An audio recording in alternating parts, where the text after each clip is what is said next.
beta-carotene is a molecule that once ingested by human will be transformed into provitamin A. So it's somehow a very important finding dealing with improving tomato fruit quality. Okay, so just as an introduction, you must remember that the context in which this research was done. You must really understand the context. Sorry, and you know that the human population is increasing, and it will keep on increasing for probably many years. Huh? And because the Earth population increase, there is a urgent need to improve the crop productivity. Okay, not only the quantity of crops that will be produced, but there is also a need to improve the quality and the affordability of the food that will be produced. Okay, for everybody to have access to a better quality food. So there are different ways to improve food affordability and quality. And first, you need to discover some new ways to contribute to food production. Okay, and research in the field are meant to increase the yield, but not only. Research are meant to increase the ability of crops to resist to stresses, abiotic stresses. Plants must be produce that will be more resistant to drought, to flooding, to extreme temperature, and this is very important nowadays to face the problem of climate change. Plants must also be more resistant to pests and pathogens, and we spoke already a little bit about this, but plants need to be more resistant to bacteria, viruses, fungi. They must be more resistant to nematodes, insects. Then the shelf life of the plant must be improved. We must be able to keep produce for a longer time. Okay, so if we can increase the shelf life of produce from agriculture, it will be very, very interesting. To achieve this, we must to better understand the plant biochemistry, how plants take nutrients, water from the soil, how photosynthesis works, and which are the plant genes that are involved in plant growth and development. And we must also improve the tools that are available for plant breeding, plant genomics, plant for improving biotechnology applied to plant breeding and so on. Okay, so this will contribute to increase food production, let's say.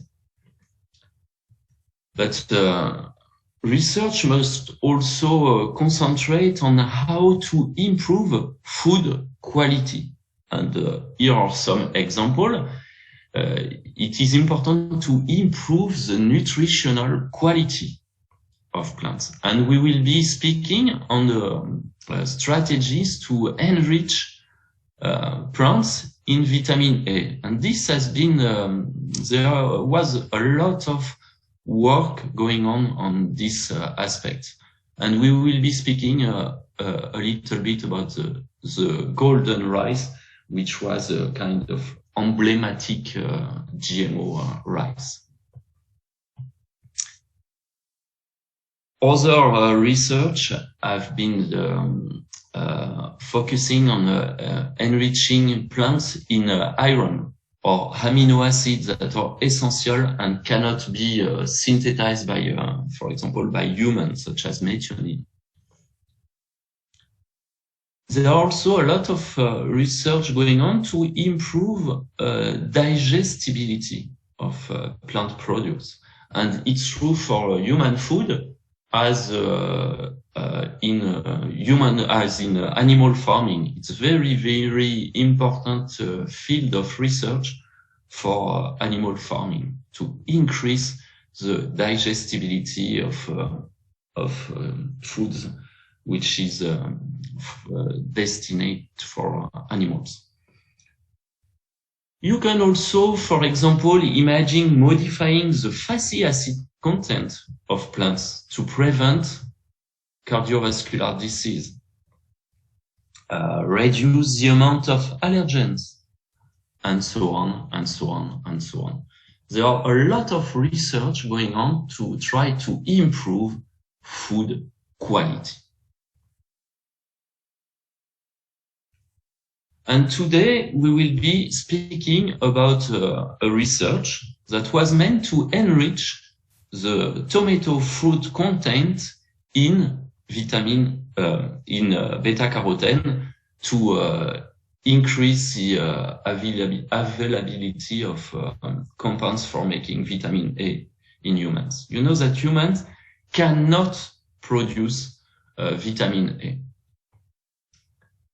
And 50% of the provitamin A, so carotenoids, is from plants.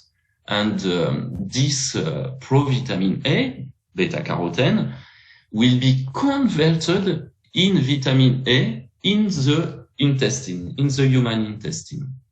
Okay? And the other origin of vitamin A for human, it's the ingestion of vitamin A of animal origin.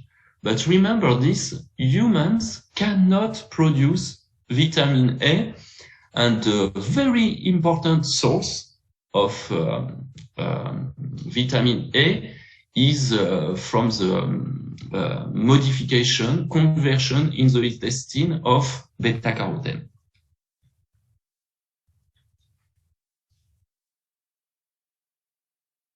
You must really remember that vitamin A, it's a very, very, very important cause of blindness in the southern part of the world. What you can see in green, it's all the countries where the vitamin A deficiency is under control. There is no problem of vitamin A deficiency. But you see that in the southern part of the world, all the countries in red and in orange are suffering from a deficiency in vitamin A. And this is responsible for a problem of blindness, sorry. Okay?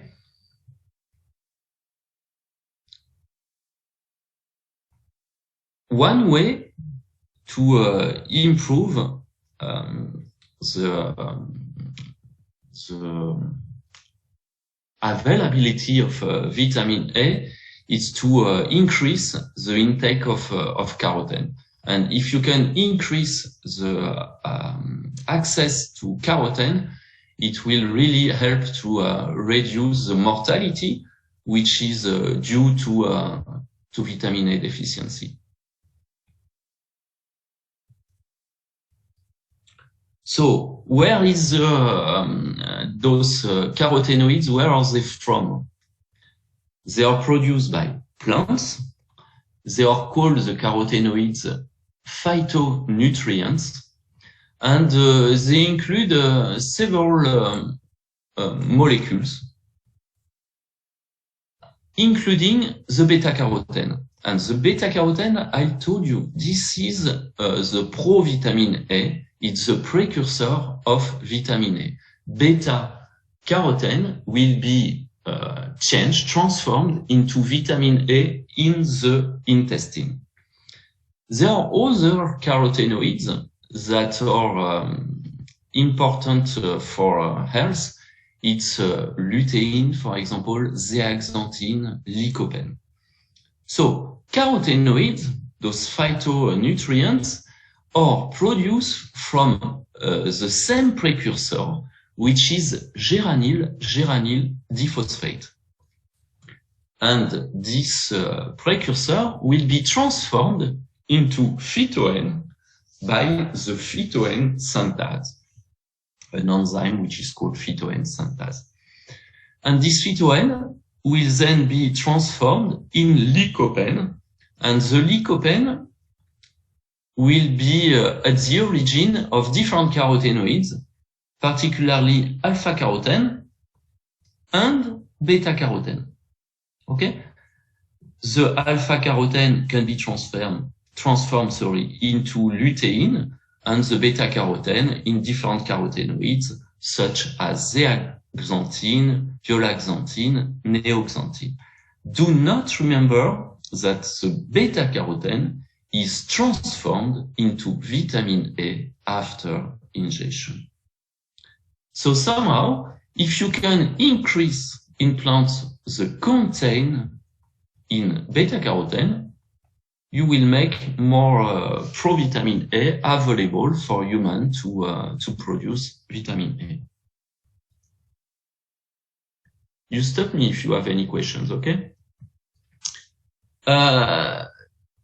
These carotenoids are not only important for fighting against vitamin A deficiency.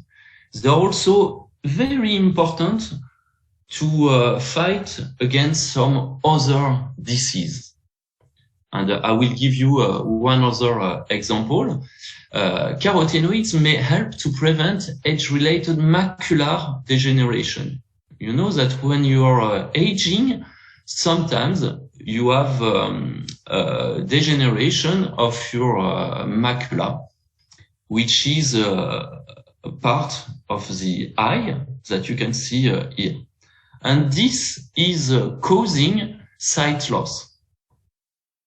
If you eat a lot of carotenoids such as lutein, zeaxanthine, if you eat some other vitamins such as vitamin C or E, it will protect your eyes. Okay? So do not forget this lutein and zeaxanthine that are other carotenoids than the beta-carotenoid accumulate in the macula and protect the macula. Other example of phytonutrients that have protective function against disease, it's for example lycopene. Lycopene, it's a carotenoid which is abundant in tomatoes and that may be useful to protect against several forms of cancers. And other very important produce from plants are also helping to protect humans against cancer, such as, for example, isothiocyanates, genistein, epigalactocatechin, and so on. Okay? So you remember, carotenoids are not only useful to fight against vitamin A deficiency, but they may help to protect human health against other disease. So let's come back to the provitamin A biosynthetic pathway. The precursor for the provitamin A, which is beta-carotene here, Beta-carotene is the same as provitamin A, remember. And into the human intestine, it will be converted into vitamin A. The precursor of beta-carotene and other carotenoids is geranyl pyrophosphate. Okay? So the geranyl pyrophosphate, GGPP, is the precursor of all carotenoids. It's also the precursor of other very important molecules such as tocopherols, plastoquinones, phylloquinones. It's the precursor of all the carotenoids. For the synthesis of carotenoids, 4 enzymes are required. Okay, to transform the geranyl pyrophosphate into carotenoids, here 4 enzymes are required in plants.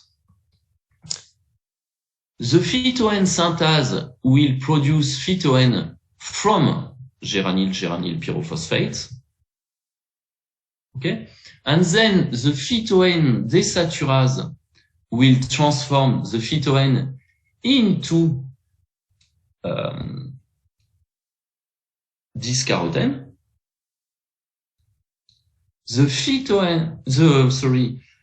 Carotene desaturase here will transform this carotene into lycopene in 2 steps. It's the same here, you have 2 steps. And different lycopene cyclases will transform the lycopene or in alpha-carotene or in beta-carotene. And then alpha-carotene, beta-carotene will be at the origin of other carotenoids. What you must remember is that in plants, this biosynthesis occurs in plastids. Okay? So it does not occur in the plant cell cytosol, plant cell nucleus, plant cell mitochondria, or anywhere else. It occurs in the plastids, such as the chloroplasts, for example. In the article we are studying today, the researcher will try to express in tomato a bacterial protein to improve the production of beta-carotene. Okay? Please do not hesitate to stop me if you have any questions. So we will start to analyze the article by Romer et al. That you had to read today, and I will ask you different questions to which we will try to answer together. Okay? So first, which construct was used to generate the transgenic tomato plant with an increase content in provitamin A? Which construct was used? What was present on this construct? Which kind of construct? How were the transgenic plant transformed? Which kind of construct first was used? And what was present in this construct?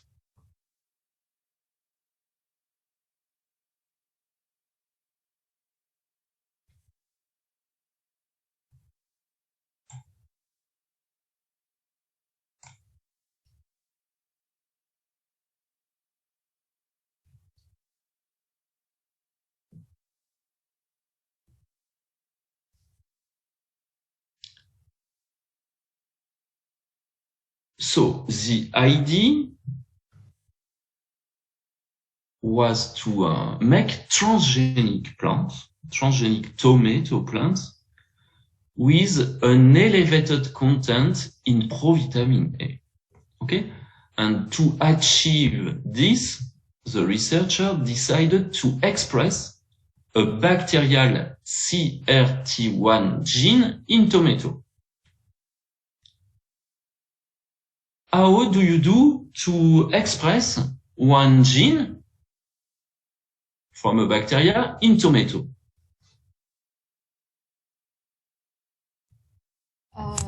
I think that in this research, they use the transformation using the Agrobacterium tumefaciens, and they use the binary vector with the plasmid PYPIET4, and the helper plasmid is PRK2003. And within the transform construction, they use the marker gene is neomycin, NP2. Yes. I think so. Yeah, I think this the construction. Yes, you're right.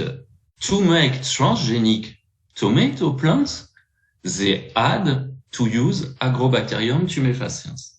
And you remember Agrobacterium tumefaciens, it's this bacteria, this plant pathogenic bacteria, which is able, to transfer a part of its genome into the plant genome. And the part of this genome which is transferred is called the tDNA.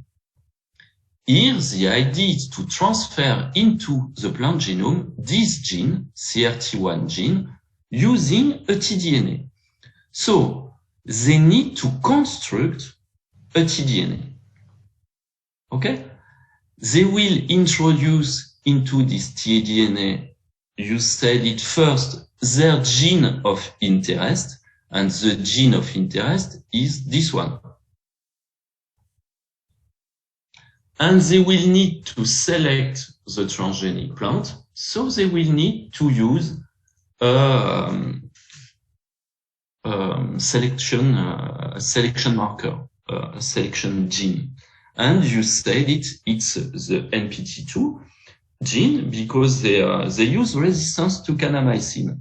And we saw previously that the resistance to kanamycin in transgenic plants was very often carried by the NPT2 gene. Okay?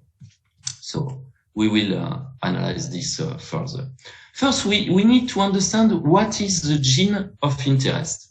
We saw that in plant, the beta-carotene is synthesized by using the precursor geranyl pyrophosphate, and the synthesis involves 4 enzymes: phytoN synthase, which acts here, the phytoN desaturase, which acts here, the sigma carotene desaturase that acts here, and then some cyclases that act here.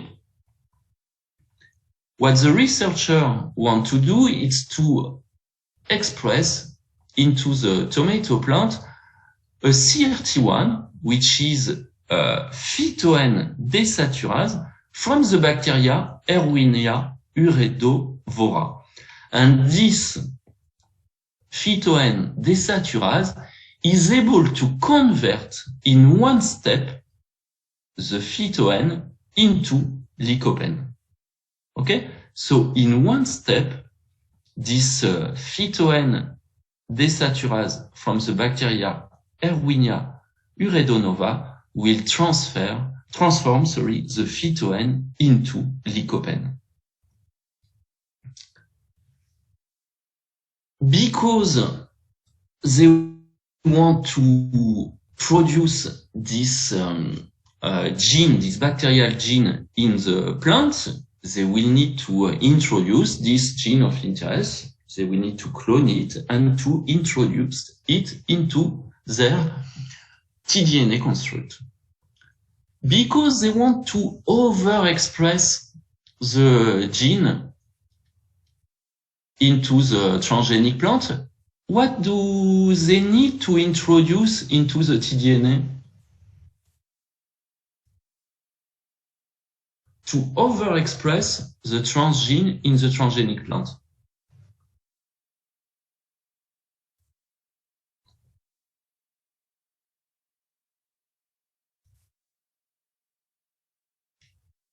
If you want to have a high expression of a transgene into a transgenic plant, what do you need to use to introduce into your tDNA construct? A strong promoter. Exactly, a strong promoter. And which promoter do they use in the study? The 53S one virus. It's exactly the P35S. It's a promoter from the cauliflower mosaic virus, which is a strong constitutive promoter, the P35S promoter. Okay.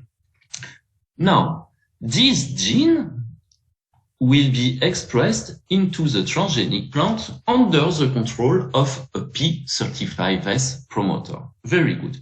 Now, this CRT1, it's a protein encoded by a gene from a bacteria, Urwinia uredovora. Or those bacteria having plastids.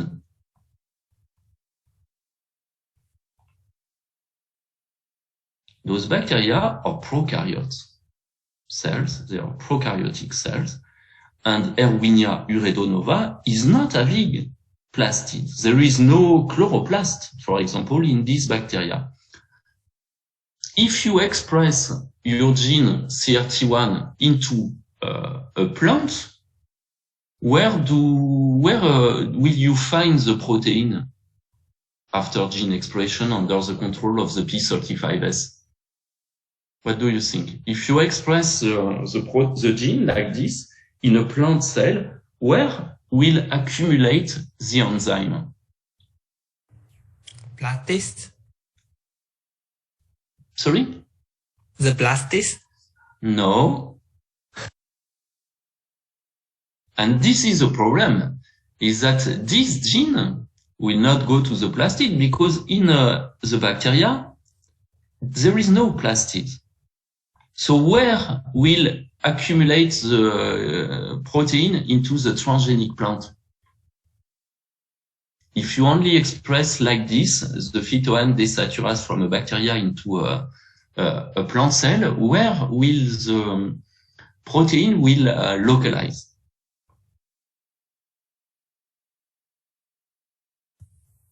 In the cytoplasm of the plant. Exactly, in the cytoplasm. Because you know proteins, they are synthesis at the surface of the endoplasmic reticulum. And if you don't have any signal for targeting this protein somewhere into the cell, it will remain where it's synthesized in the cytosol. But if you express CRT1, if you produce the protein into the cytosol, it will not act in the biosynthesis of the beta-carotene, because this must occur in the plastid. The precursor for the biosynthesis, the phytoen synthase enzyme, the lycopene cyclase enzyme are present in the plastid. If you produce the CRT1 into a plant cell, it will remain in the cytosol, so it will not contribute to the synthesis of beta-carotene. So what did the researcher do? They use P-ribulose biphosphate carboxylase 1 subunit. Yes, exactly. They used what we called a specific motif that will allow the delivery of the protein into the plast. You know that, for example, for a protein to go to the nucleus, it has to carry a nuclear localization signal. For a protein to go to the plastid, it's the same. it has to have a plastid localization signal. Okay? So what they did is that they add to the sequence of the CRT a specific motif to target the delivery of the protein into the plastid. And then the enzyme will be able to participate in the synthesis of the provitamin A. Otherwise, without the targeting of the protein to the plastid, it will not participate in the biosynthesis of carotenoids. Okay, so let's see what will the construct look like. What was the construct used by the researcher in this study? We said that the gene of interest is the bacterial Erwinia uredovora phytoen desaturase, CRT1. You see it here in blue. It will be expressed under the control of the P35S to allow a strong constitutive expression into the transgenic plant. Because the CRT1 must be localized into the plastid, they use the small transit sequence of the pyrrolose biphosphate carboxylase small unit, SSU, and they add it at the N-terminal part of the protein. To allow the regulation of the transcription of this recombinant gene in plant, you need a promoter, but you also need a terminator sequence. So most probably they use the TNOS terminator. Okay, so this part of the tDNA will allow the expression of a recombinant protein, a CRT1, that will be targeted to the plastid of the transgenic tomato plant. When you construct a tDNA like this to make a transgenic plant, you need to think about how you will select the transgenic plant. Okay? And what they did was to introduce the NPT2 gene, allowing the plant, the transgenic plant, to resist to an antibiotic, the kanamycin. And it's the same. If you want this NPT2 gene to be expressed into the transgenic plant, you need to add a promoter and a terminator to regulate the transcription of the gene. So this is how the tDNA looks like. You have also the LB and RB border that are necessary for the integration of the tDNA into the genome of the transgenic plants. Okay, so you all understood this. Which construct what was used? You were, if you have this kind of question, you will need to draw, for example, the construct like this and to describe all the necessary sequence that must be present on the tDNA. Okay? Is there any questions on this? No? Do not hesitate. You can. Yes? Is it okay to put the SSU transit sequence after the gene of interest? Yes, it may be okay. Very often, this kind of motif are at a terminus. So often it's in the N terminus, but it can also sometimes be at the C terminus. And sometimes it also happens that this kind of motif is inside the protein. But here, not to affect the function of the enzyme, it was not put inside. But of course, it could be also added at the C terminus. But we know that this specific motif here is normally present in the N-terminal part of this P enzyme, so it was added at the N-terminal part. But in a protein sequence, sometimes you will find it at the C-terminal, sometimes at the N, and sometimes even inside the protein. But in fact, here, to answer correctly the question, it was important not to forget it. Okay? If you put it at the C-terminal, I will agree with you, it will be right. Fine? Yes. Other questions?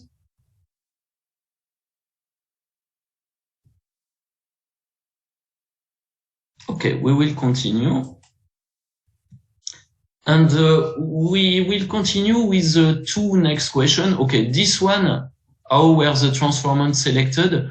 We answered already this question. Huh? The researcher used kanamycin to select the transgenic plant because the tDNA was carrying the NPT2 gene. How were the plants transformed? We said already that they were transformed using Agrobacterium tumefaciens.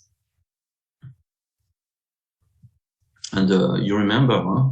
I told you Agrobacterium tumefaciens, it's a bacteria which infect plants. It's responsible for disease in plants. It carries a TI plasmid. And on the TI plasmid, you have the tDNA that we designed. We constructed this tDNA, you saw, with our gene of interest, a gene to allow selection of the transgenic plant. And on the TI plasmid, you also have a Vir region with some Vir gene, and the Vir means virulence. And these genes are necessary to extract the tDNA from the TI plasmid and to inject the tDNA into the plant cell. They are the Vir protein instrumental for the translocation of the tDNA into the nucleus, and those Vir protein will also help to insert the tDNA into the genome of the plant cell. And remember, this will be completely random.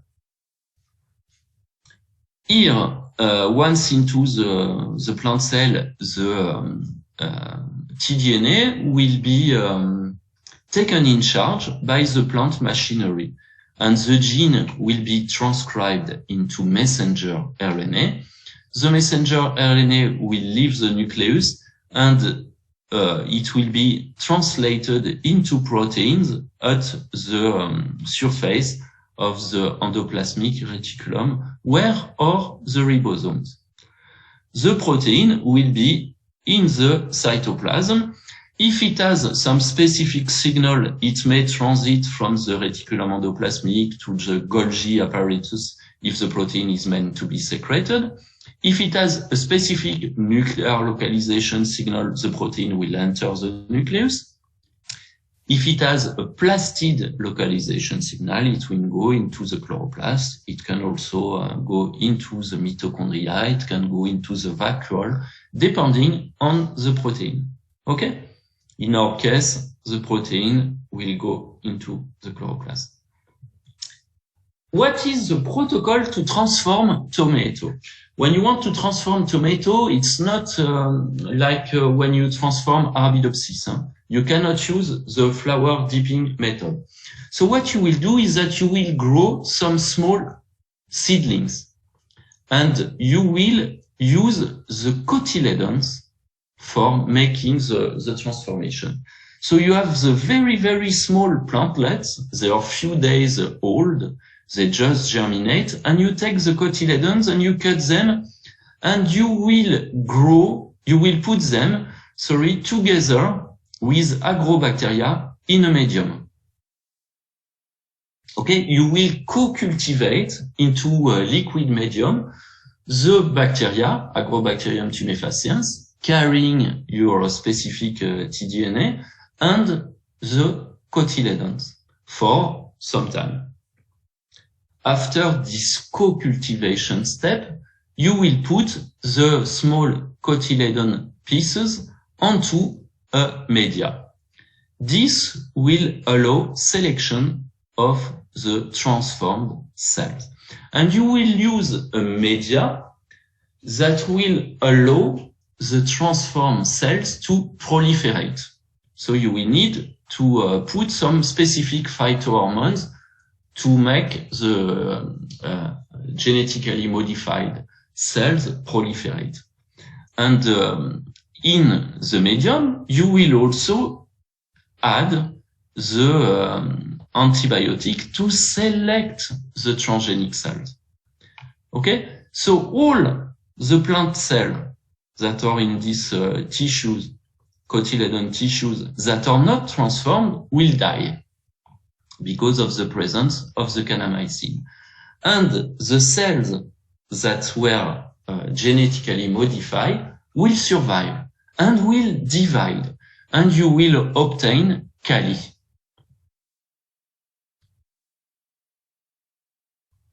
Okay? So, for example, here, 1, 2, 3, 4, 5, 6, 7, 8, 9 different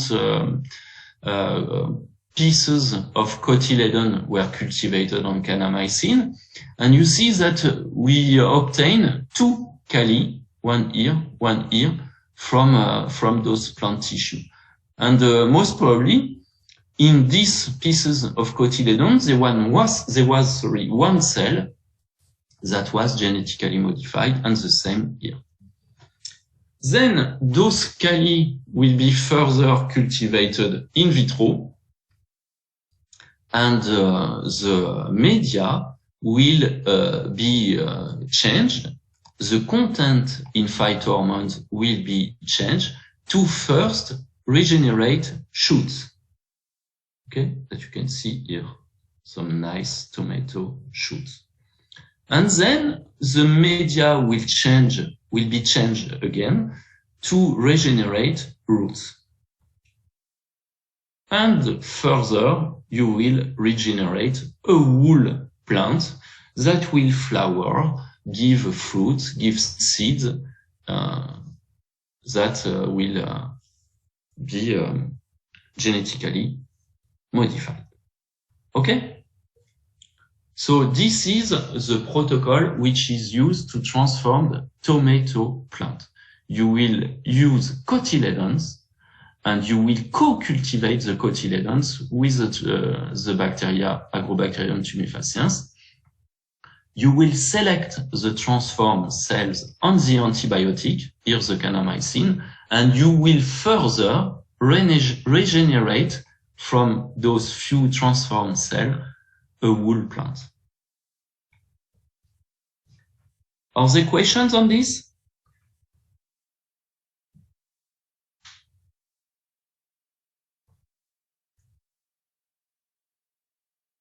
So I continue.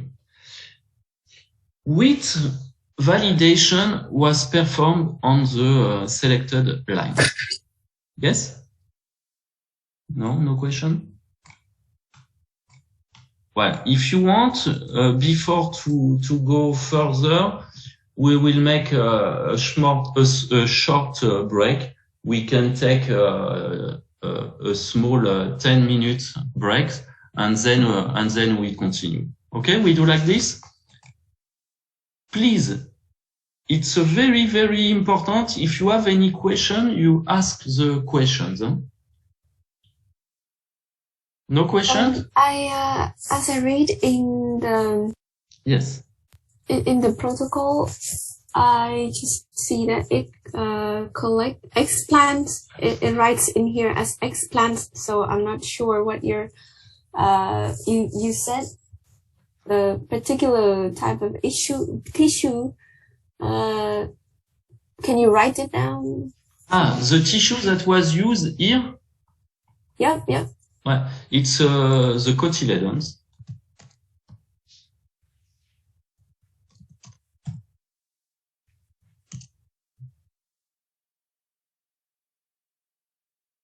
it's you remember the cotyledon? It's those tissues in the seeds that contain the reserve, all the stocks, the reserves that are used for the plant, for the embryo to grow in the soil. Before, when you grow a seed, when you put a seed to germinate, normally you put it in the soil. And inside the seed, you have the embryo. And the embryo is protected by cotyledons. The tomato plant, it's a dicotyledon. So you have two cotyledons that protect the embryo.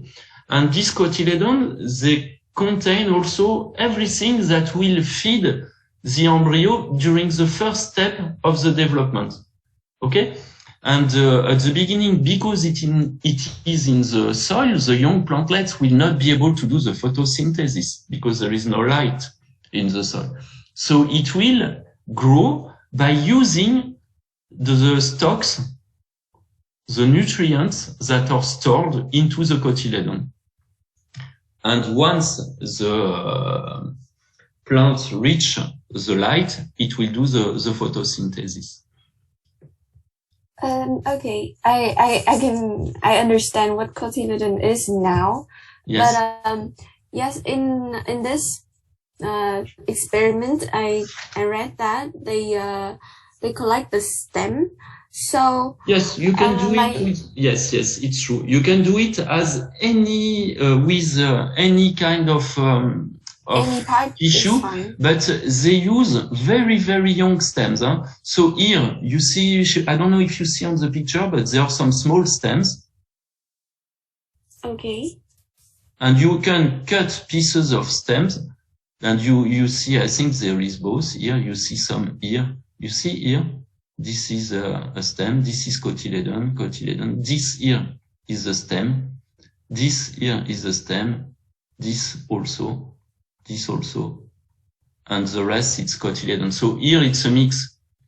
But yes, you can or take only the stem or only the cotyledon or a mix of both. The idea is to use very young tissues. Okay. Because it will be easier to regenerate a whole plant from young tissues. Most of the time, it's the cotyledons that are used when you do tomato transformations. Yes? But you are right that in the paper they indicate that it's stems. But it's these small pieces of the young plantlets, the stems that are here. And that you can see, for example, here.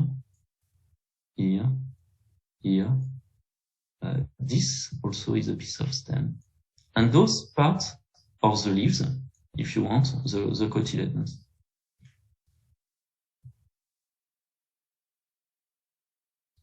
Other questions? Yes, I have one.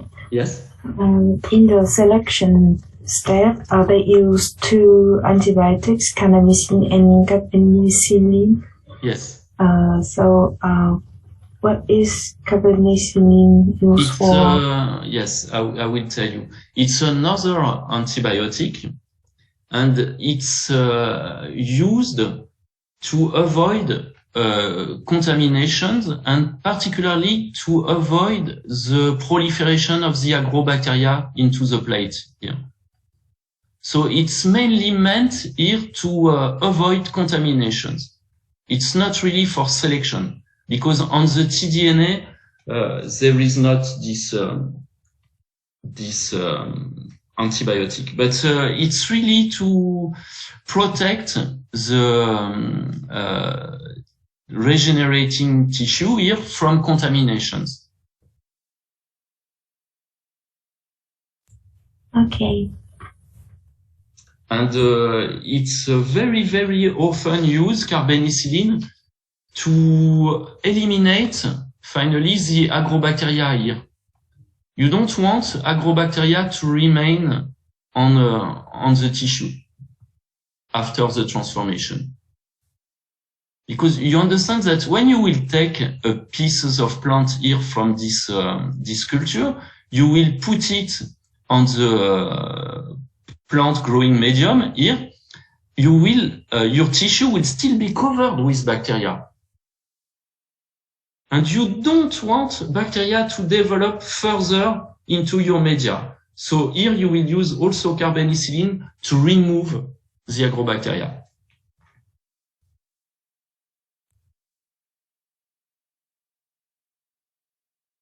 This carbenicillin does not affect the plant tissues in any way, right? Not here, no. It's not a herbicide. It's not killing the plants. Depending on which concentration you use, of course, it's used at a concentration which is toxic for the agrobacteria, but not for the plant.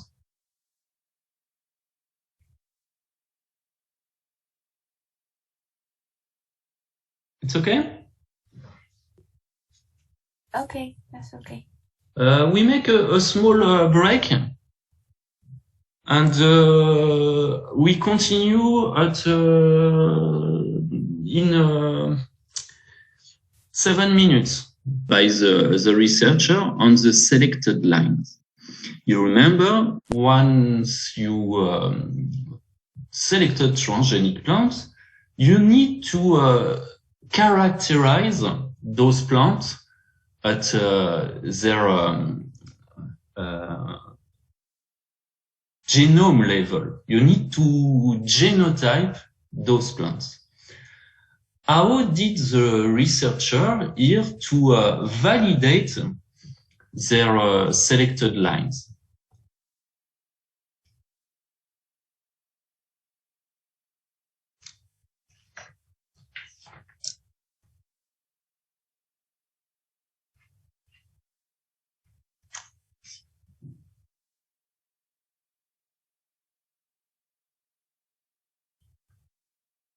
How they analyze at the molecular level the transgenic lines they could selected.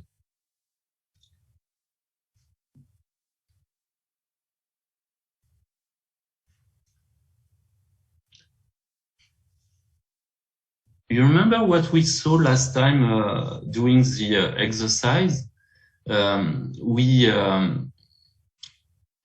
When you select transgenic plants, you need to be sure that the plants you selected carry a tDNA. How can you do this?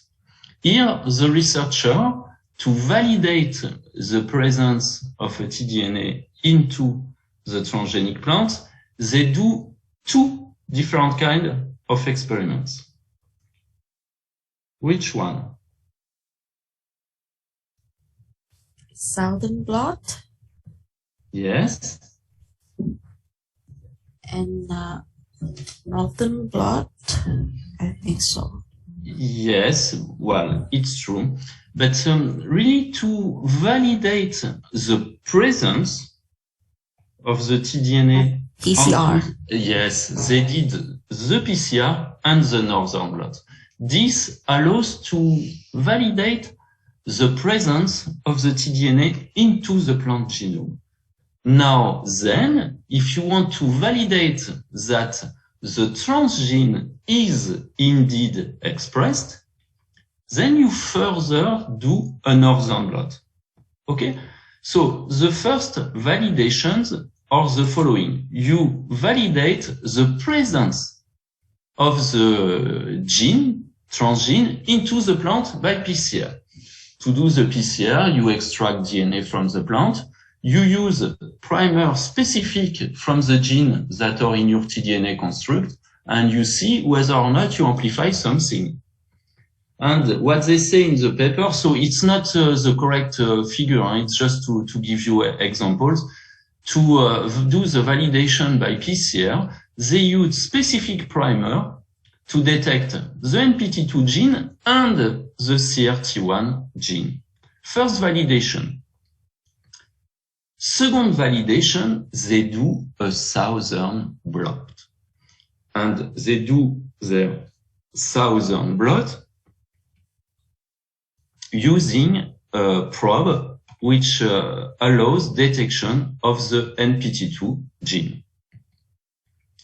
Remember, this will allow to validate that the tDNA is present into the genomic DNA of the transgenic plant. It also allows to determine how many copies of the tDNA have been inserted into the transgenic line. And here you see that they take care to select only lines that carry a single copy of the tDNA for further analysis. This is very important to understand what is Southern blot. So I explain you again the principle of the Southern blot. The idea is to check if on a DNA sample you have the presence of a specific gene. Okay? It's meant to search for the presence of a specific DNA sequence into a DNA sample. When you want to do a Southern blot, you extract DNA from a transgenic plant here. You cut the DNA using restriction enzymes, and you separate the DNA fragments using an agarose gel electrophoresis. This will allow to separate the DNA fragments depending on their size. The small fragment will migrate further than the longer fragment. Then you will transfer the DNA onto a membrane. Okay? You will then treat the membrane with a probe which will be labeled. Most often it's labeled with radioactivity. Okay? And the probe is a DNA sequence that will hybridize specifically with a DNA fragment that carry the same DNA sequence. It's based on sequence complementarity. Then you use a X-ray film to detect the fragments that carry the specific DNA sequence you were looking for. So here we want to detect a tDNA into transgenic plants. We extract DNA from transgenic plants and we will try to detect the NPT2 gene. You remember that the NPT2 gene is normally not present into the genome of the tomato. So you will specifically detect the NPT2 plant in the plant that have acquired a tDNA. Okay? Depending on the number of integration of tDNA in the genomic DNA of the transgenic plant, you will detect the presence of the tDNA into different fragments, and you may have several bands. Okay? So the Southern blot allows you to validate the presence of the tDNA into the genome of the transgenic plant. It also allows to count the number of tDNA that have been integrated into the genome of your transgenic plants. And here the researcher wanted to select only lines carrying a single copy of the tDNA. Is it clear about the Southern blot now for everybody? No doubt?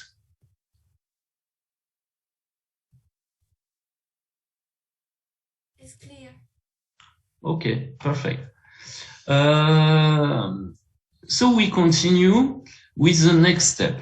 We are sure that selected transgenic plants carry one copy of the tDNA. You want to be sure that the CRT2 gene will be transcribed into messenger RNA that then will be translated into protein. To validate the expression of the gene, they decide to do a northern blot. Again, it's a blotting approach, so it's based on a sequence complementarity between a probe and RNA sample extracted from the transgenic plants. Okay? So I explain you again the principle of the northern blot. It's very, very similar to the principle of the southern blot. Finally, the only difference is here. You will extract total RNA from a sample, and you will directly separate the messenger RNAs doing Nagarro's gel electrophoresis. There is no need to digest the RNA with restriction enzymes. Okay? So you separate the messenger RNAs on doing an electrophoresis, and again, the RNA will be separated according to their size. You will transfer the RNA to a membrane, so it's the blotting step, and then you will detect a specific messenger RNA, you will detect a specific transcript with a labeled probe. And again, you visualize the labeled RNA on an X-ray film if you use radioactivity to label your probe. Okay? Okay. No questions on this first molecular analysis of the transgenic lines?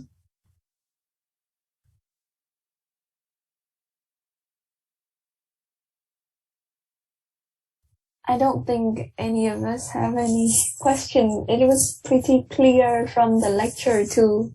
Okay, perfect. So it's perfect. So I told you it's a critical step when you will generate transgenic lines.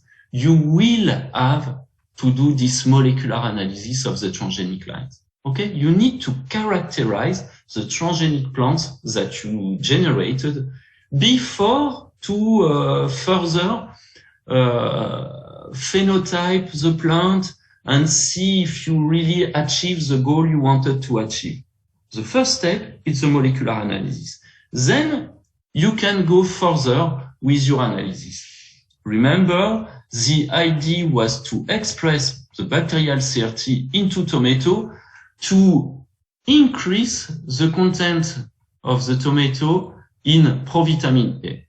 We generated transgenic plants that indeed express the CRT1 gene because we validated that the transgenic tomato plant were carrying the CRT1 gene, and we validated that this gene was indeed expressed in the transgenic plant by doing another blot. So now we need to further analyze the transgenic plants.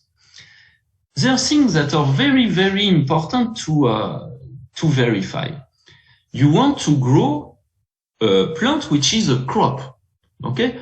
So you want to be sure that the plant will produce more provitamin A, but you want also to be sure that the plant is not affected in its development. It has to grow as well as a tomato plant, a normal tomato plant. It has to give the same amount of fruit. Fruit must have the same size. If you have very small fruit, then it's not very interesting. Then you want to be sure that the plant produces the provitamin A and that the production is increased. And then the production of the beta-carotene into the transgenic plant should not affect the production of other compounds. So this is different thing that the researcher will further analyze.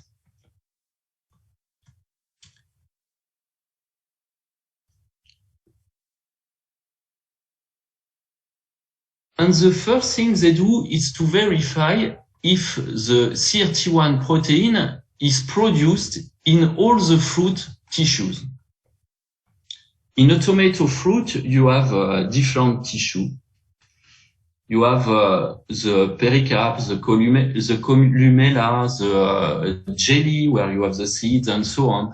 And they want to be sure that the protein that will be involved in provitamin A synthesis is produced in the whole fruit.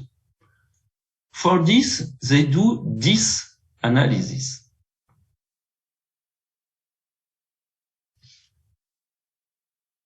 What analysis do they do? How do they analyze the production of the CRT1 protein?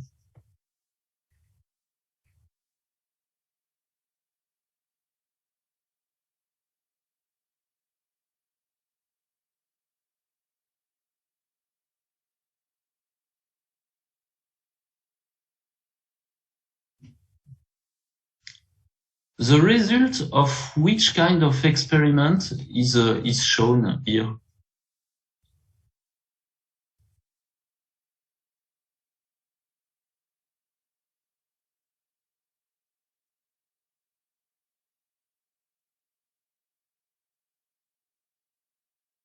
The technique was a Western blot.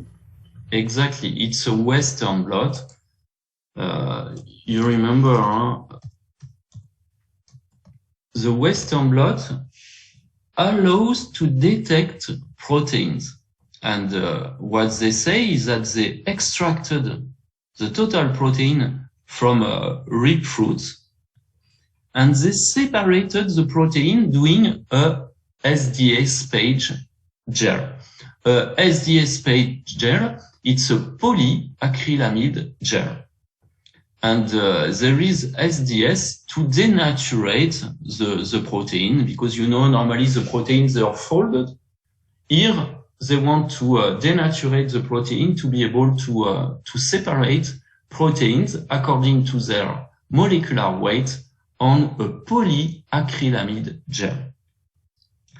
Then, like for the southern blot or the northern blot, the Western blot is a blotting technique. So they transferred the protein from the gel into a membrane, and they use a PVDF membrane. When you do a Western blot, to specifically detect your protein of interest, you need to use antibodies. And they used polyclonal antibodies specific for the CRT1 protein.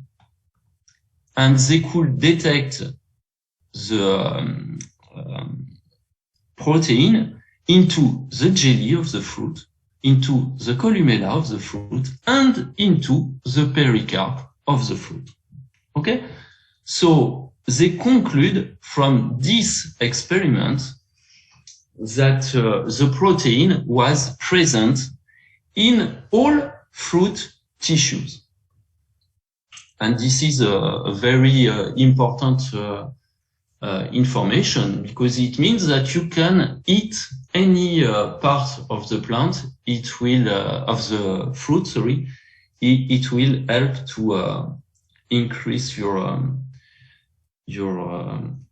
availability for provitamin A. Okay?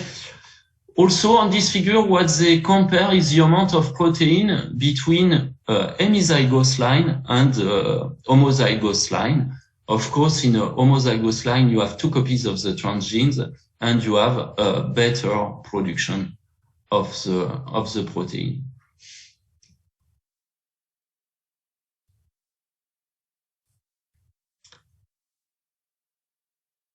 Okay, so for the fruit, you can detect the protein anywhere in the fruit. What they notice is that there was no observable morphological difference between the transgenic plant and the wild type plant. What does it mean? It means that the expression of the CRT1 gene into the transgenic plant does not affect the development of the tomato plant. So this is very, very important, and it's very interesting. The only thing they can notice is that depending on the transgenic line, the fruit, the tomato fruit, were not having the same color. And they wanted to determine if the color of the fruit was correlated with the level of expression of the CRT1 gene. In fact, the color of the fruit was ranging from red to orange. And you know that the beta-carotene is responsible for the orange color of some plant tissues, like, for example, the carrot roots. They are orange because they accumulate a lot of beta-carotene. And thus they think that maybe the orange fruit are expressing more the CRT1 gene. To validate this, they do a northern blot analysis. Okay? So they do this experiment on the primary transformant. So it's fruits from the first lines that were regenerated here after the transformation protocol. These are what we call the primary transformant, or the T0 generation. And the next generation will be the progeny from one plant here. It will be called the T1 generation. I come back here. Is the color of the fruit correlated with the level of expression of the CRT1 gene? How do you analyze this figure?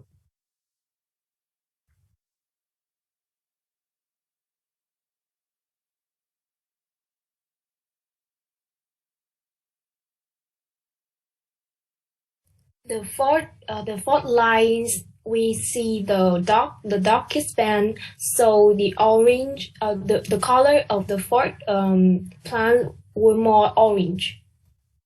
Yes, exactly. And why you have a big band here? What does it mean if you have a big band?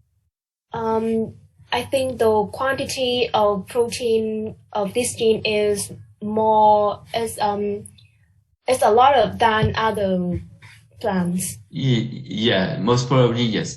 Take care when you say this, because you make a small mistake. It's not wrong, completely wrong what you say. But doing a northern blot, you don't quantify the protein. You quantify the transcripts of one gene. So this result says that in this line with the orange fruit, you accumulate a lot of transcripts of the CRT1 gene. Of course, you are right. Those transcripts will be translated into protein, and thus this plant will accumulate more proteins. But don't forget, with a northern blot, you quantify the transcript. And you see that in the red plant, you have a small accumulation of transcript. You compare the abundance of transcript in the different transgenic line with the wild type control plant, and there, of course, you detect no transcripts. Okay? These bars here represent finally the intensity of the band. Okay? So most probably the gel, the result of the membrane, the hybridization here was scanned, and software to analyze pictures, quantify the intensity of the bands, and that's what you can see with these graphics.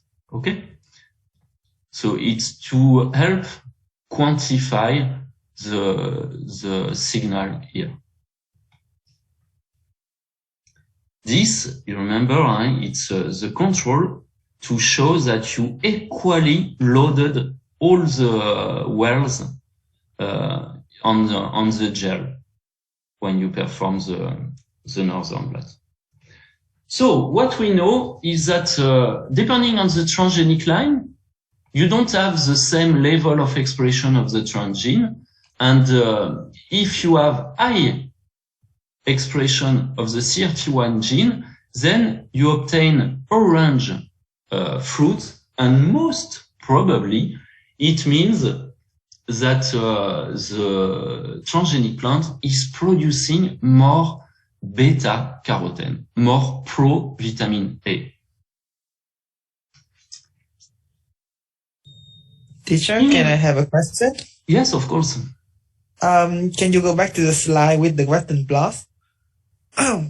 So they say here, I was just wondering why only in the homozygous line that the gene will be expressed, why the heterozygous are not expressed at all? No, the gene will be expressed as well.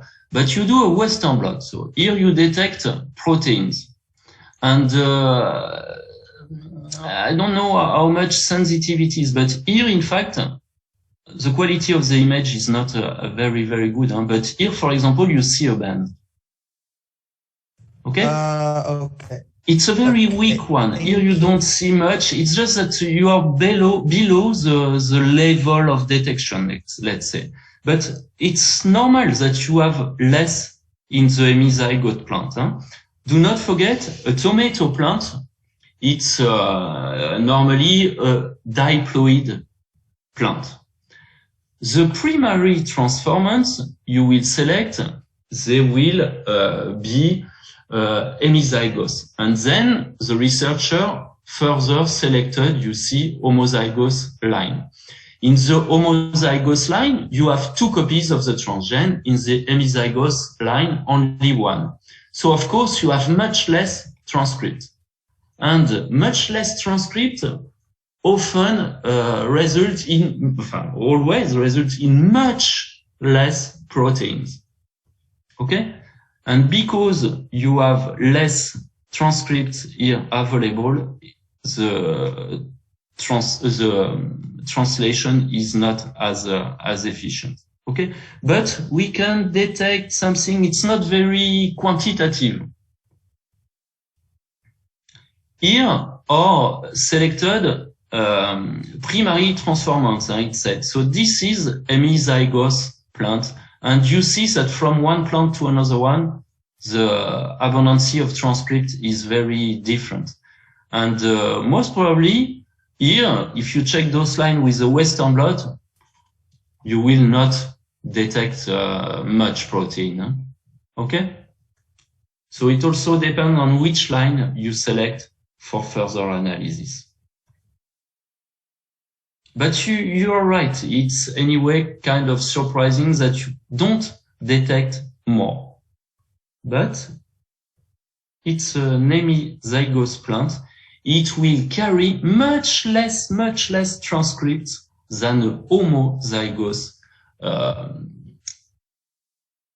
plant. And thus, the translation of the protein will be much less efficient. Other questions? We will move further, and we will anyway try to discuss this here. What is analyzed here?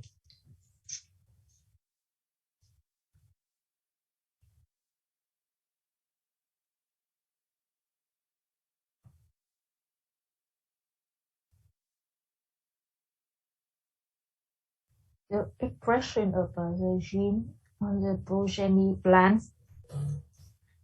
Yes, it's T1 from the. yes, you're right. So here it's again a Western blot to detect the protein into the T1 plants. So the idea is to verify that the selected transgenic line, the primo transformant, segregate normally. And I will go back here. You remember you do the transformation of your tomato plant, you will select primo transformant that will be heterozygous. They will be hemizygotes. And this will give fruits, that will give seeds, and among the progeny, if the tDNA inserted properly and it's not recombined following self-pollination, it should segregate in a certain way, in a Mendelian way. And that they wanted to verify here, that the inheritance of the transgene was correct. What do you think? Are the primo transformant segregating normally?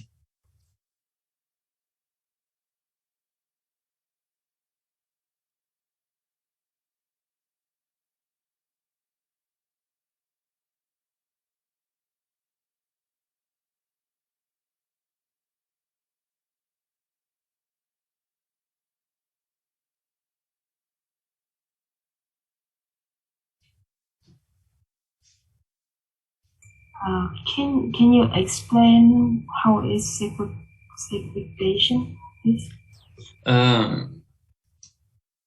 You remember, I don't have the slide from the last time, but you remember that this plant is an heterozygous plant. It's heterozygous. Okay? The plant is diploid, but only one chromosome is carrying the tDNA. Okay? The chromosome will segregate during the meiosis and during formation of the gametes from those plants. And thus, after self-pollination, the heterozygous plant will give a progeny which will be composed of 25% plant wild type that will not carry the tDNA, 25% of the plant will be homozygous for the tDNA, and 50% of the plant will be heterozygous. This is the Mendelian law of genetic. Okay? You understand this? Yes.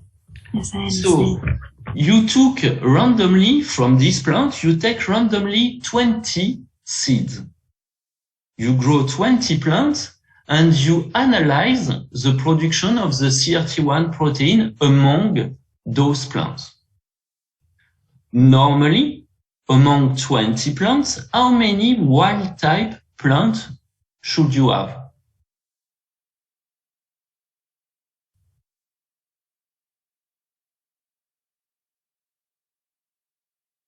How many wild type?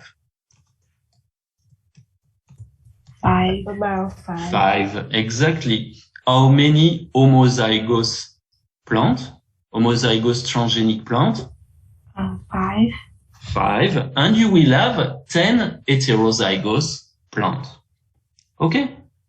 Because you take randomly the 20 plants into the progeny, you may not find exactly 5 plants. But how many wild type plants you detect here on the Western blot?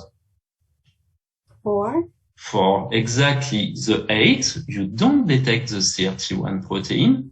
The 11, you don't detect it. The 13, you don't detect it. And the 16, you don't detect it. So you can think that the segregation is normal. If it would be 0 wild type plants, there would be a problem. If it will be half of the plant wild type, there will be a problem into the segregation. But here, it's about 25%, so it's correct. What do you think? Analyze this. Which plant do you think are homozygous for the tDNA?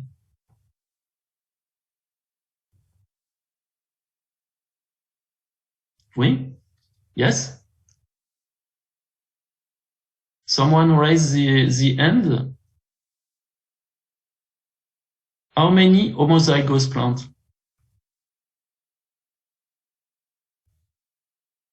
I think 5. I'm just guessing. Yes. But I think the 18 and the 20. Yes, exactly. And I would say that the 2 for which you are almost sure that they are homozygous, and maybe the 2, the 4, the 7, because you have more CRT1 protein. Okay? Now, I want to go back to the question of of one of you before. You were asking here why in the hemizygous plant we don't detect the CRT1. Yes? Look, here, if you compare the 20 line and the 6 line, this one is homozygous, this one is probably heterozygous. You see that the difference in the content of the protein is huge. Here you have a very big band. Here it's very weak. It's very, very weak. So most probably here this is the same. We have the case of one plant in which in the homozygous you detect something kind of easily and not much in the hemizygous. So it seems from this analysis that the selected primo-transformants are segregating normally. Okay? So what we can conclude from this first part here of the analysis is that the plants that have been selected seems to segregate normally, express correctly the transgene. The development of the plant is not affected. Only the color of the fruit is affected, but it seems really logical. And the plants that accumulate the most probably the beta carotene are indeed orange. So we can guess from this result that the transgenic plants in which we aimed to produce more beta carotene are indeed producing beta carotene. But this is not a validation. We guess that the orange color is due to accumulation of biocarotene. But you need to further characterize the transgenic plants and to do a true biochemical analysis. That's what did the researcher. They analyzed the carotenoid content of the plant doing biochemical analysis. Okay? If we analyze only this picture, is the result according to what the researcher did? Or the results obtained here doing the biochemical analysis, are they normal?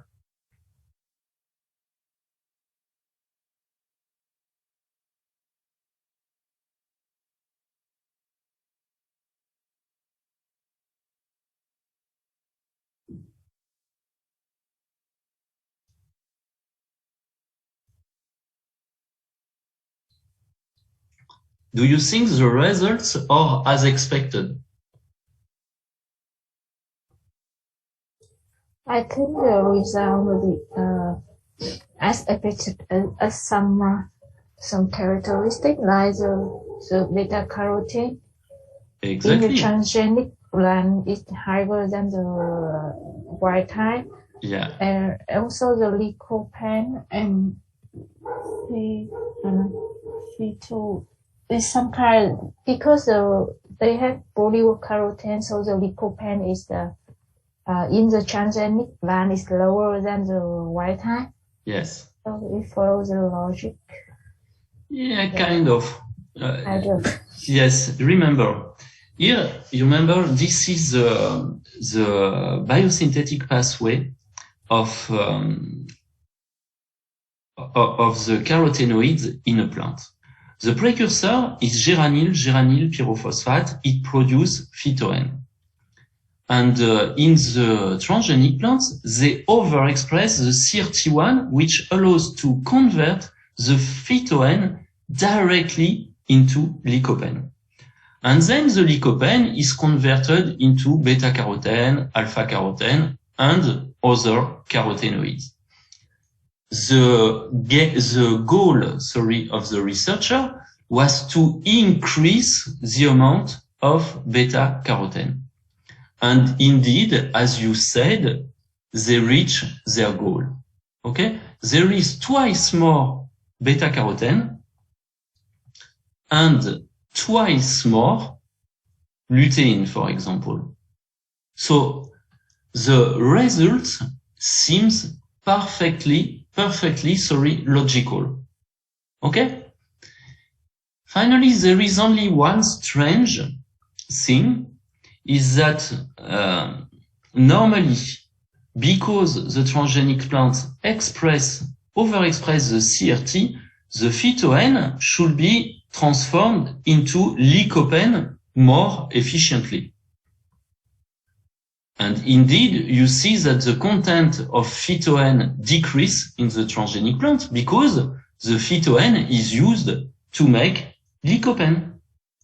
But strangely, the amount of lycopene strongly decreased.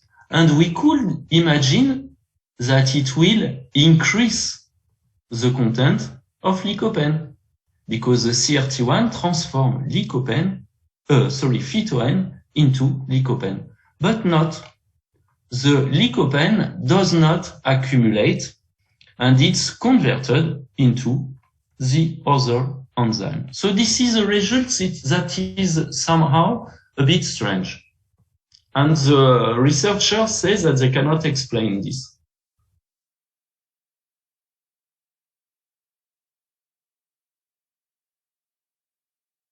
Okay? Okay. But indeed, there is an increase in beta-carotene, and that is our provitamin A. The researcher continued their analysis. They wanted to be sure that the expression of the CRT1 into the plant did not affect the production of other compounds, such as, for example, pigments. So they quantify the chlorophyll into the transgenic plant. You know that the chlorophyll, it's very important for the plant to make photosynthesis. Okay? So they want to be sure that the plant will not be affected in its ability to make photosynthesis. So they quantify also the chlorophyll. And what they did is to quantify the total amount of carotenoid.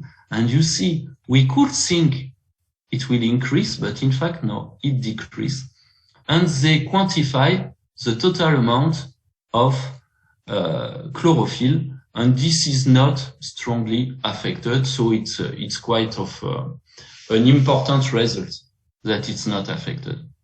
It means that expression of CRT1 into the transgenic plant will most probably not affect photosynthesis. They also quantify the amount of isoprenoid into the transgenic plant, And this is important because this isoprenoid also have some very interesting properties for human health. That's what I told you into the introduction. And you see that the amount of isoprenoid into the transgenic plant is not affected. So, conclusion from this analysis, the production of beta-carotene, provitamin A, into the transgenic plant is increased. The only strange result is the decrease in the amount of lycopene. The researcher tried to understand this by analyzing the expression of the different genes involved in the synthesis of phytoN, phytofluorene, carotene, neurosporene, or lycopene. So they really analyze the activity of the different genes, phytoN synthase, phytoN desaturase, and so on. Okay, and also the cyclase here, to try to understand why lycopene amount was affected. And what they see is that finally the activity of the enzyme is increased for at least the activity of the amount of transcript of the gene is increased mainly for the carotene desaturase and lycopene cyclase. Okay? And this finally could explain that there is less lycopene. Okay? If the cyclase genes have their expression increased, then there is more cyclase available to produce alpha-carotene and beta-carotene, and thus less lycopene accumulating. That could be an explanation. You remember that CRT1, it's a bacterial phytoN desaturase. And they wanted to check if the phytoN desaturase expression was affected in tomato. And in fact, there is no huge difference. It's a little bit increased, but at least it's not decreased. And it's something that could have happened. You remember, when you overexpress in a transgenic plant a gene that is already present in the plant, you may have co-suppression due to gene silencing machinery. You remember this? But here, the tomato phytoN desaturase is only 35% homology with the bacterial phytoN desaturase, so it doesn't trigger co-suppression. That's why you don't have a silencing of the tomato desaturase, phytoN desaturase. Okay? You don't see a decrease in the expression of this enzyme. It's even increasing a little bit. So here you see that the researcher did a complete analysis of the transgenic line they produce. They did not only analyze the transgenic line at the molecular level to validate that the transgenic plants were indeed carrying a transgene. They did a further analysis at a biochemical level and at a molecular level to really check whether expression of the CRT1 gene was completely modifying the metabolism of the plant. What they did not want to. They only wanted the plant to accumulate more provitamin A. And in this, they succeeded. Okay? The only surprise is a decrease in lycopene in the transgenic plant that they were not able really to explain, but maybe because in the transgenic plant that express the CRT1, there is a higher expression of the lycopene cyclase.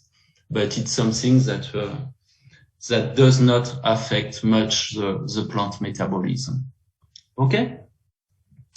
So the researcher wanted to overexpress in transgenic plant CRT1 to make the plant produce more pro-vitamin A to fight against vitamin A deficiency in the children in the southern part of Earth, and somehow they succeeded in what was their goal.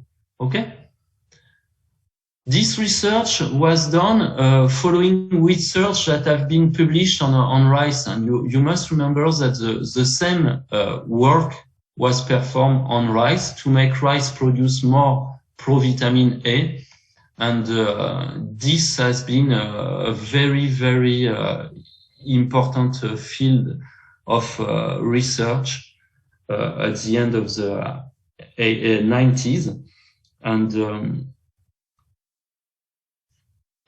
similarly, the expression of the CRT1 from the bacteria Erwinia uridonova in rice allowed to produce more provitamin A, more beta carotene, and you see the rice again is more orange. So what was achieved in rice could then be applied in tomato by those researchers, the team of Romer and collaborators. We analyzed the full paper, all the figures of the paper. Do you have further questions concerning this article?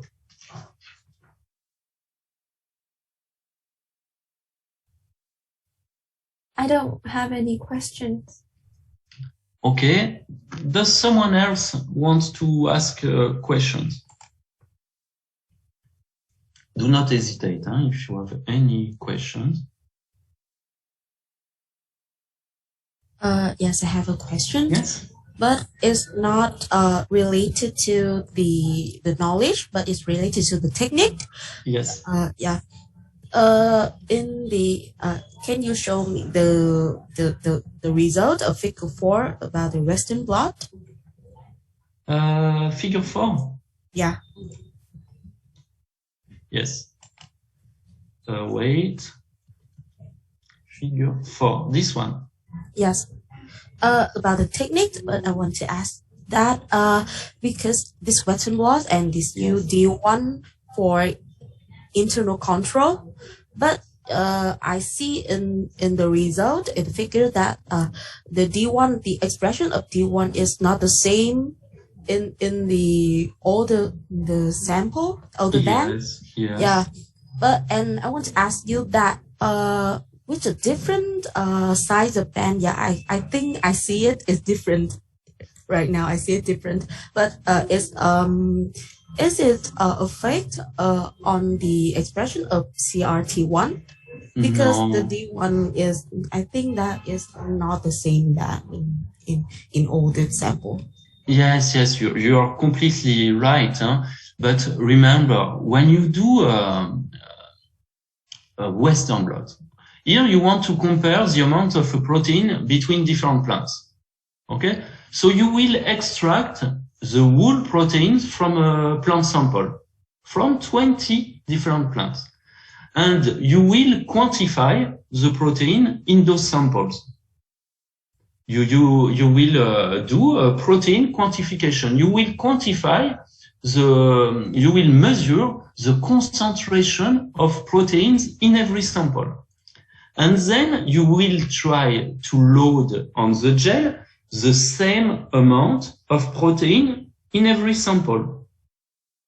And then you will make it migrate and you will use the probe.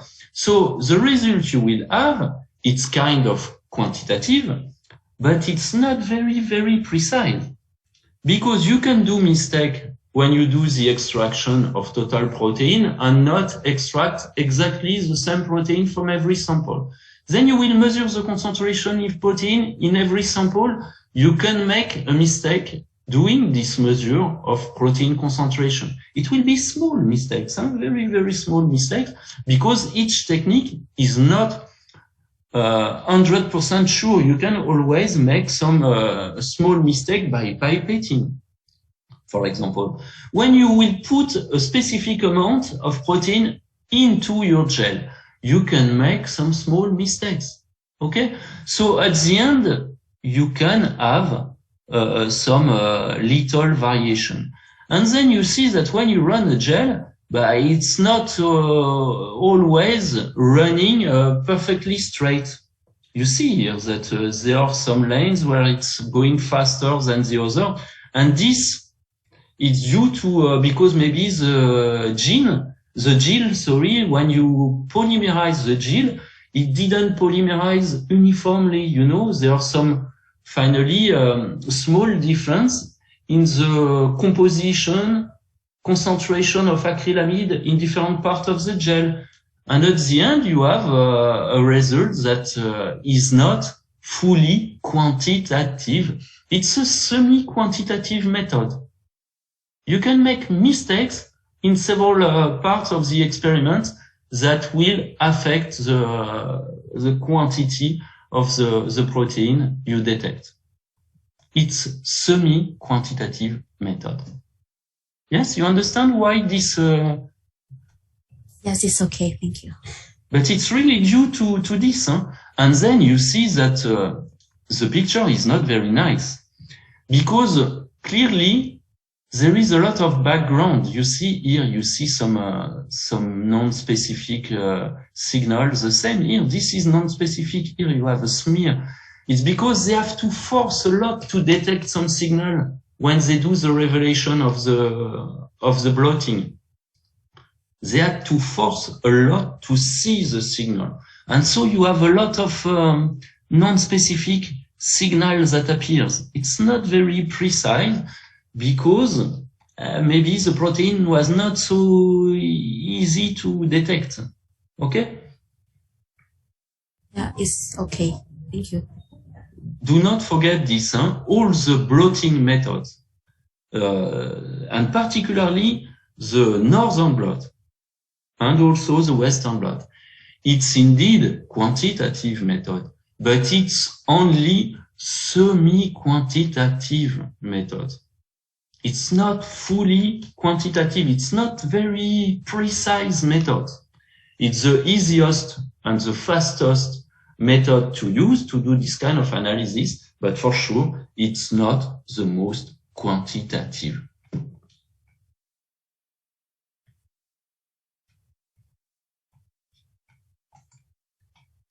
Other questions like this on the methods, on the figures, or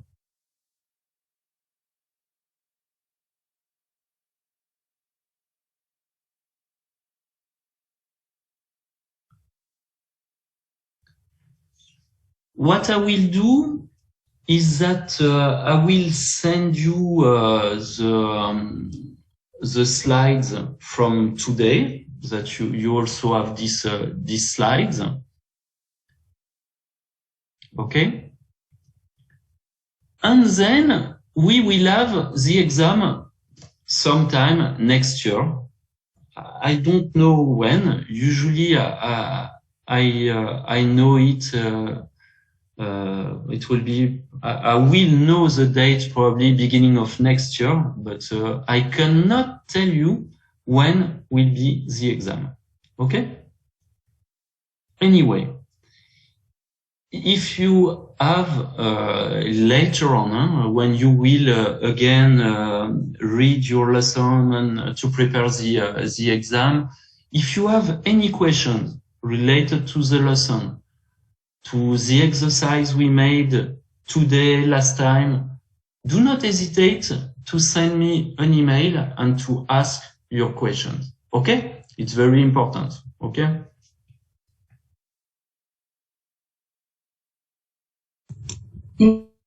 Yes, okay.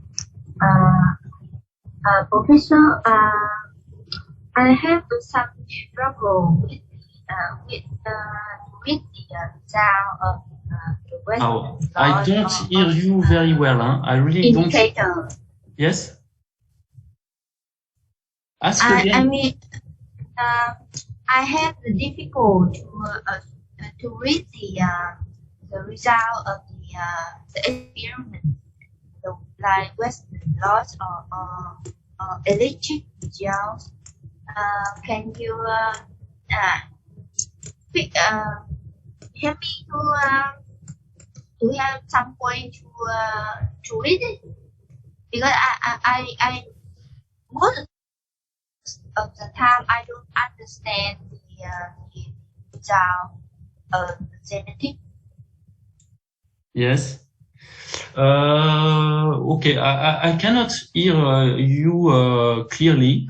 What I understood is that you don't understand everything, and you would like me to send you like a reference to study further for the methodology.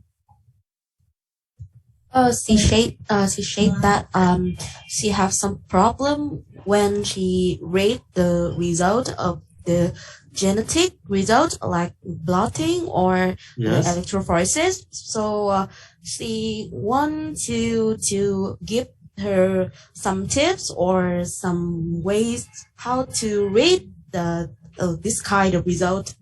Yeah, I heard about it.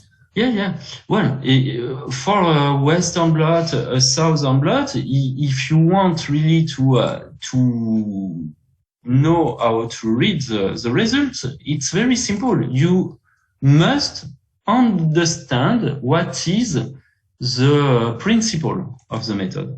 Okay? And if you don't understand, I will show you. It's not working. Okay, if you don't understand the principle of the method, of course you cannot read the result.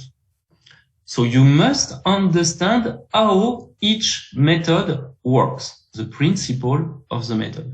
If you understand this, if you understand how does a northern blot work, then you should be able to read results of a northern blot. Okay? So you need to know what is the purpose of every method.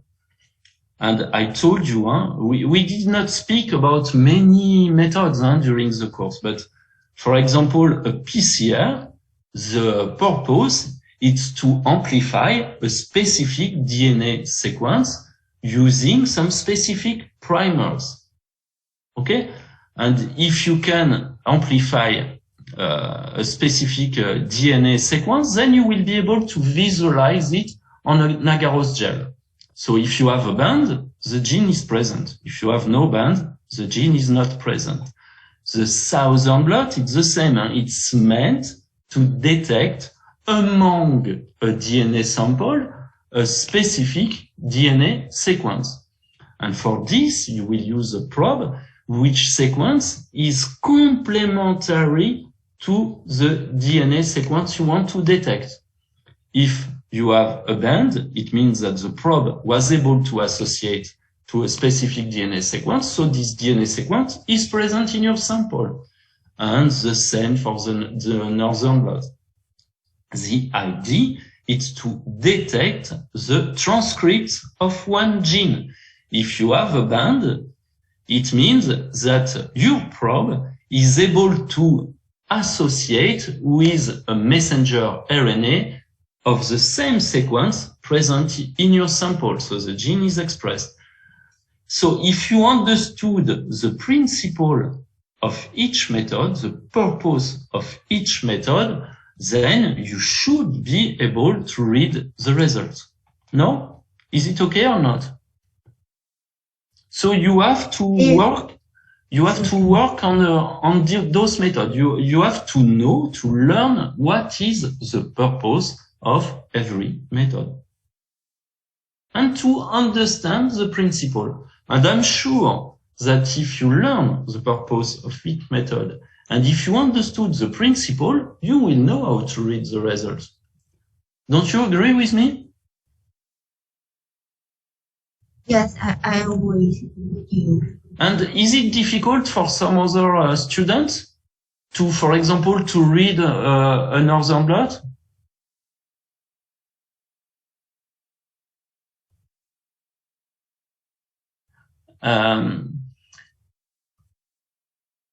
What I can try to do, it's for these few methods that are very important to know in molecular biology, it's to send you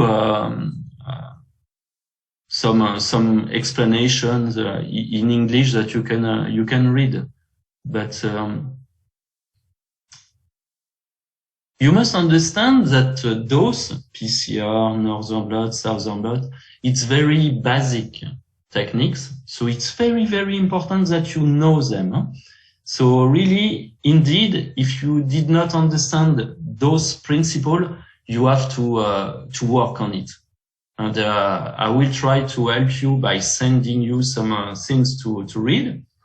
And if after this you still don't understand, don't know how to analyze this kind of figure, then you send me again an email. Okay?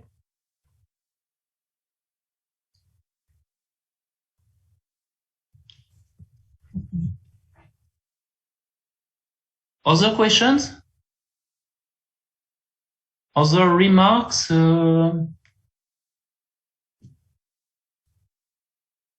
Analyze the article like what we did today, right? Sorry, ask again you? In the exam, we will analyze the article as we have done today. Yes, it will be a little bit like the exercise we made like last time, like the exercise we did today, but of course, you will not have to read a full article, huh? Okay. There will not be much to read, but of course you will have some figures like this to analyze. So make sure that you understood the principle of each method. Why we do this? How does it work? And then, if you understood this, why we need to do a Northern Blot, a PCR, a qPCR, why we use those methods, and how they work, if you understood this, I'm sure it's very easy for you to read the results. Okay?